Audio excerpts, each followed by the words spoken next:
که PKK دامزراندو چارنوسا دامزرین روی چی بو؟ PKK دی 27 مجار 1978 دا لنافچه لیجه یا آمده یکمین کنگره خواه لدار خست. لبل که 22 کسیم PKK دامزراندی چی لحاتن؟ PKK قد بحثا چارنوسا وان کسان ناکه. هزرمند نافدار ابن خلدون خودی گوتنه که پر گرینگه او دبیجه در روشین کود دکارن بین پیواندن میزاندن و حساب گیرن ده جی روایتان باور نکن ماتماتیک رفتارا مروان دگوهورین و حتی مروان راستگود که بله PKK دیروکا خواه وک افسانه گه بده بیجه لگر مروف چارنوسا 22 کسیم که PKK آبا کرنه به هجماران جی رابه بکه مروف دیگه هیجه که راستیا PKK جیات تی گوتن پر جدایه که ام به هجماران رابه بکن. جسادی شیستی دامزرین PKK جعالیت PKK به خاین هاتن را گهاندن. جی 22 دامزرین PKK 13 کس جعالیت PKK به وکی خاین هاتن اعلان کرن. یعنی جسادی 5.9 دامزرین پارتی جعالی اوجلان به خاین هاتن اعلان کرن. کسیم که خاین هاتن اعلان کرن جی ابن کسیره یلدرم حسین توپ gider, Mehmet Cahit Şener, Bakı Karar, Resul Altınok, Ali Çetiner, Ferzinde Tagaç, Suhbey Karakuş, Şahin Dönmez, Mehmet Turan, Ali Gündüz, Faruk Özdemir, Abbas Göktaş.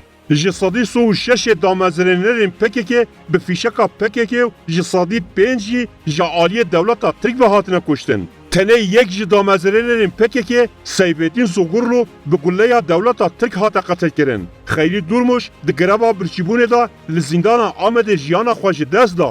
Mazlum Doğan wekî PKK gotî xwe xeniqand û dawî li jiyana xwe anî. Jwan kesim ku PKK damezran dibûn, heş kes ji ber ku ojanan rexne kiribûn, ji aliyet PKK ve hatin kuştin. Ev jî Abdullah Kumral, Mehmet Cahit Şener, Resul Altınok, Suhbey Karakuş, Şahin Dönmez, Mehmet Turan, Abbas Göktaş, Ali Haydar Qaytan bûn. Di nava PKK'da du kes tenê saxmana û dê bimînin jî. Duran Kalkan û Cemîl Bayık kesim bêwicdan û bêwefa nikarin sosa azadiyê bidin Kurdan. Wekte dîtin Abdullah Öcalan ji bo ku PKK'ya xwe damezirine ew qas bêwefa bû. Ku hevalên xwe yên damezirînan bi çavsorî kuştin û kuştina wan manîpüle kir. Lêbele Abdullah Öcalanê ku her kes bi xayintiyê suçdar dikir, di 15 Şubat 1999 da dema hat Tirkiyeyê got dayika min Tirkiye ez dixwazim xizmetê ji devleta Tirk ra bikim. Öcalan hemû rêheval û şervanên xwe fedayî serokatiya xwe kir. Bi dizîna jiyana mirovên li derdora xwe bi hovîtiyeke mezin û bêyî ku tu wefadariyê nîşan bide qaşo ji xwe ra rêberiyek ava kir. Her tişt li ser koka xwe şîn dibe. Tiştek xelet fêqî rast nade. PKK li hemberî damezirînên xwe nêzîkatiyeke wisa hovane bêwefa û îstismarkere ku ji bo berjewendiyên xwe dest ji kuştina wan neda paş. Ev PKK'ya bêwefa hêj jî qala demokrasiyê wekhevî û azadiyê dike. Ev yek tersî zagona zanista tabiatê ye. Her tişt li ser koka xwe mezin dibe. PKK'ya ku ji bo berjewendiya xwe yek bi yek damezirînên xwe tasfiye kirî, şoreşgerên wek Mehmet Şenerê ku li zindana Amedê berxwederekî pir nabû deng bû, qetil kir û Resul Altınok îşkence kir. Nalyon li ser laşê wê heland û bi hovane kuşt. Îca PKK'yeke wisa ketî xwîna damezirînên xwe çawa dibe ku li ser dahatuya Kurdan xwedî helwest û gotineke rast be. Naskirina rastiya PKK yekane rêya rizgariya Kurdan ji vê xepika PKK ye. Yek bi yek çarenûsa damezirînên PKK. Yek Abdullah Öcalan teslîmî devleta Tirk bûye. Du Abdullah Kumral ji aliyê PKK ve hatiye kuştin. Ji malbata wî re hat gotin İsraîlê ku rêve kuştiye.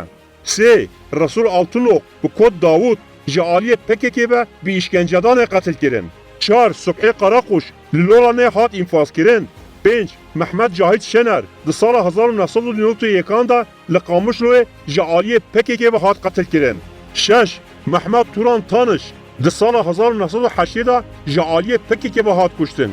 7 Abbas Göktaş di sala 1983 da ji aliyê PKK ve hat kuştin. 8 Şahin Dönmez ji aliyê PKK ve hat kuştin.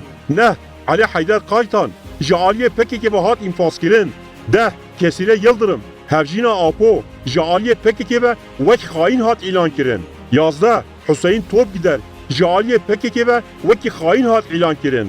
12 Ali Gündüz ji aliyê PKK ve xain hat îlan kirin. 13 Ferzinde Tagaç Jinava PKK derketu xain hat ilan kirin. 14 Faruk Özdemir ji PKK ve qetiyav xain hat ilan kirin. 15 Seyfettin Zuğurlu di pevçûnekê de jiyana xwe ji dest da. 16 Mazlum Doğan li zindana Amedê xwe xeniqand. 17 Mehmet Xayrî Durmuş di gireva birçîbûnê de li zindana Amedê de jiyana xwe ji dest da. 18 Cemil Bayık hên ji rêveberê PKK ye. 19 Duran Kalkan hên ji rêveberê PKK ye. 20 Baqî Qarer ji aliyê PKK ve wekî xain hat ragihandin. 21 Ali Çetiner ji PKK ve qetiyaw wekî xain hat îlan kirin. 22 Sakinet Cansız li Parîsê di cinayeteke gumanbar de jiyana xwe ji dest da.